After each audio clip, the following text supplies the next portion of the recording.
Hi everyone, welcome back to my channel Institute of Commerce Studies.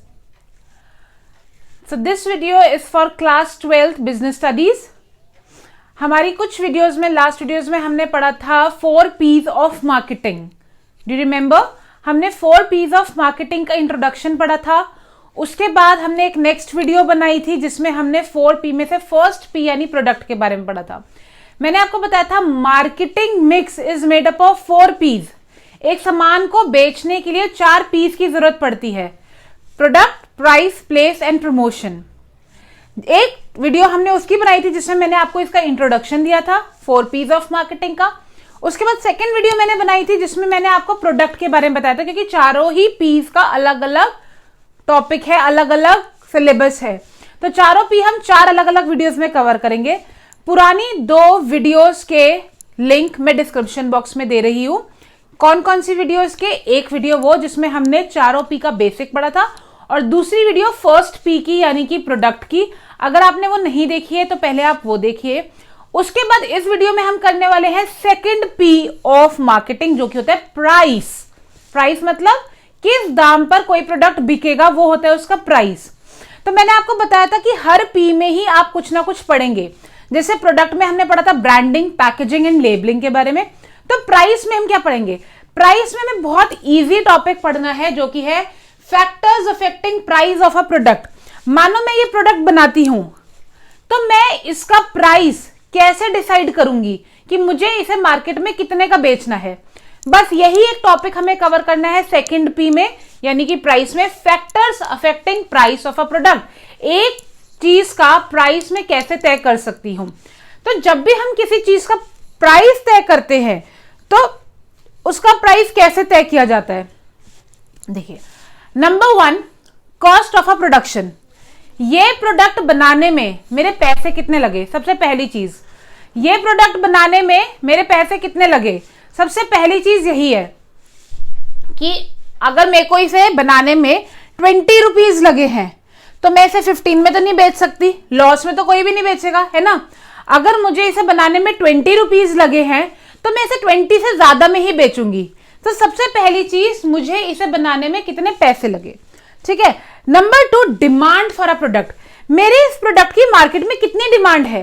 अगर लोग इसे खरीदते ही नहीं तो मैं चाहे इसका रेट 10 रुपए रख लूं या 30 रुपए रख लूं, किसी ने नहीं खरीदना.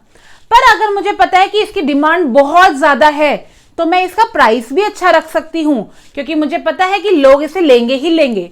पर अगर इसकी डिमांड बिल्कुल नहीं है तो प्राइस ज्यादा रखने का कोई मतलब ही नहीं है, क्योंकि ऑलरेडी नहीं बिक रहा, प्राइस ज्यादा करूंगी तो बिल्कुल भी नहीं बिकेगा. Number 3, price of competing firms. Now very important. अब मानो ये है कैमलिन का. Just give me a second.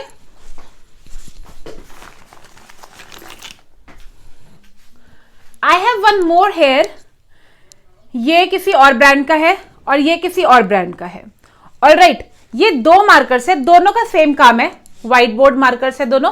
ये है कैमलिन का और ये है कोई आर्ट लाइन का. ठीक है, दोनों अलग अलग ब्रांड है. दोनों का काम एक ही है. एक में लिखा है ₹30, एक में लिखा है ₹35. ठीक है. अब अगर मानो मैं ये वाला बनाती हूं तो मैं ये देखूंगी कि जो मेरे साथ के लोग व्हाइट बोर्ड मार्कर बना रहे हैं वो कितने का बेचते हैं. अगर मानो ये 15 रुपए का बेचता है तो मैं 35 का नहीं बेच सकती, क्योंकि लोग 15 रुपीज वाला ही लेंगे. तो रेट तय करने से पहले यह भी देखना जरूरी है कि मेरे साथ वाले कितने में बेच रहे हैं. ठीक है. अगर इसका 30 है, किसी और का 31 है, किसी का 38 है, किसी का 32 है, तो मैं बीच में कहीं 35 रख सकती हूँ, क्योंकि मेरे को भी उनके आसपास ही रहना है. क्योंकि अगर मैं बहुत हाई रख लूंगी तो भी लोग मेरा नहीं लेंगे, और अपने कॉम्पिटिंग फर्म से बहुत लो रखूंगी तो लोगों को लगेगा बहुत ही चीप है ना.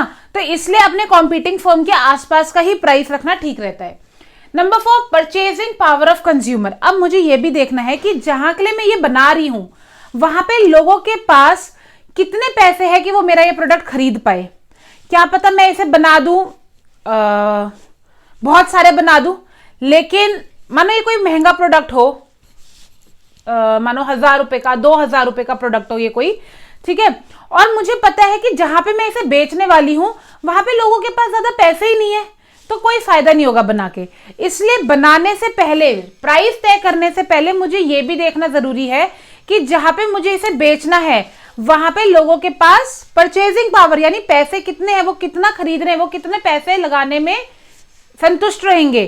क्योंकि अगर मैं बहुत ज्यादा हाई प्राइस रख दूंगी और लोगों की परचेजिंग पावर है ही नहीं उतनी, तो प्राइस रखने का कोई फायदा नहीं है। फिर मुझे देखना है ऑब्जेक्टिव, कि मेरा ऑब्जेक्टिव क्या है इसे बनाने के पीछे। अगर मेरा ऑब्जेक्टिव है कि मुझे बहुत सारे पैसे कमाने हैं बहुत कम समय में, तो मैं अपनी कॉस्ट में कितना भी प्रॉफिट जोड़ दूं, ठीक है। लेकिन अगर मेरा ऑब्जेक्टिव ये है कि मुझे लॉन्ग टाइम तक मार्केट में रहना है, हमेशा के लिए मार्केट में बने रहना है, तो मैं थोड़ा थोड़ा प्रॉफिट जोड़ूंगी ताकि लोगों को भी मेरा सामान अच्छे से मिलता रहे और मुझे भी थोड़ा थोड़ा प्रॉफिट मिलता रहे। Marketing method use. अब प्राइस डिसाइड करने से पहले यह भी देखना है कि मैंने बेचा कैसे है। अगर मानो मैन्युफैक्चरर जिसने ये सामान बनाया वो होता है मैन्युफैक्चरर, उसने सीधा सामान दे दिया दुकानदार को यानी कि रिटेलर को। रिटेलर कौन है? जो बेचता है। तो ये सामान बहुत ही सस्ता पड़ेगा, मतलब इसका प्राइस बहुत सस्ता पड़ेगा। क्योंकि अगर मुझे 20 का मिला था, इसने 2 रुपीज कमीशन ऐड करके मैंने 22 का इसे दिया, ये अपनी 2 रुपीज कमीशन ऐड करके 24 का लोगों को दे देगा, ठीक है। तो प्राइस क्या हो गया? बहुत सस्ता हो गया। लेकिन अगर इसमें मिडिलमैन ज्यादा यूज हुए, जैसे मैन्युफैक्चरर ने पहले ये एक ब्रोकर को दिया, 20 का मुझे पड़ा, मैंने 2 रुपीज ऐड करके ब्रोकर को 22 का दिया। फिर ब्रोकर ने अपने 22 में 2 ऐड करके रिटेलर को दिया, यानी 24 का हो गया। फिर रिटेलर ने अपना मार्जिन जोड़ा 2 रुपीज और इसे 26 का बेचा लोगों को, तो ये महंगा हो गया ना। इसका मतलब ये भी अफेक्ट करता है कि आप मार्केटिंग मेथड कौन सा यूज कर रहे हो। अगर आप ज्यादा ब्रोकर्स यूज करोगे तो प्रोडक्ट का प्राइस महंगा करना पड़ेगा, और अगर आप डायरेक्टली बेचोगे तो प्रोडक्ट का प्राइस आप सस्ता रख सकते हो, क्योंकि प्रॉफिट मार्जिन 2 लोगों में ही डिस्ट्रीब्यूट होना होता है। इसलिए इस टॉपिक में सेकेंड पी ऑफ मार्केटिंग में हमें सिर्फ यही पढ़ना है, factors affecting price of a product. जब आप एक प्रोडक्ट का प्राइस तय करते हो तो आप किन किन चीजों का ध्यान रखते हो, एक बार रिपीट करते हैं। सबसे पहले आप देखते हो कि मुझे प्रोडक्ट पड़ा कितने का, इसकी मार्केट में डिमांड कितनी है, इसके साथ वाली कॉम्पीटिंग फर्म्स कितने में बेचती है, जहां पे मुझे बेचना है वहां पे लोगों के पास पैसे है खरीदने के या नहीं। अगर ज्यादा पैसे नहीं है तो मुझे प्राइस कम ही रखना पड़ेगा। मेरा ऑब्जेक्टिव क्या है, अगर पैसे ज्यादा कमाने हैं तो ज्यादा प्रॉफिट ऐड करके प्राइस रखूंगी, अगर लॉन्ग टर्म तक मार्केट में रहना है तो कम प्रॉफिट ऐड करके प्राइस रखूंगी। मार्केटिंग मेथड, अगर ब्रोकर कम यूज कर रहे हैं तो प्राइस कम रखेंगे, अगर ब्रोकर ज्यादा यूज कर रहे हैं तो प्राइस ज्यादा रखना पड़ेगा। तो यही कुछ पॉइंट्स है जो हमें सोचने पड़ते हैं, कंसिडर करने पड़ते हैं एक प्रोडक्ट का प्राइस तय करने से पहले। So now we have read about 2 P's of marketing, product and price. 2 P's are still left, place and promotion, that we will be doing in next 2 videos. But before that, you have to study the basics of 4 P's and about the first P, that is product, जिसके link मैं description box में दे रही हूं, उसे जाके देखिए। यहां आपने सेकेंड P के बारे में पढ़ा, प्राइस। अगली वीडियो में हम पढ़ेंगे थर्ड P यानी कि प्लेस के बारे में। Alright, so children, keep practicing, keep learning, subscribe the channel, press the bell icon so that you can be notified whenever I'm posting a new video for place and promotion, and share it with your friends as much as possible. This is going to help you a lot. You can get notes from here also, and if there is some query or some particular topic that you want me to cover, then please write it in the comment box. I'm going to make a video very soon for it. Bye bye.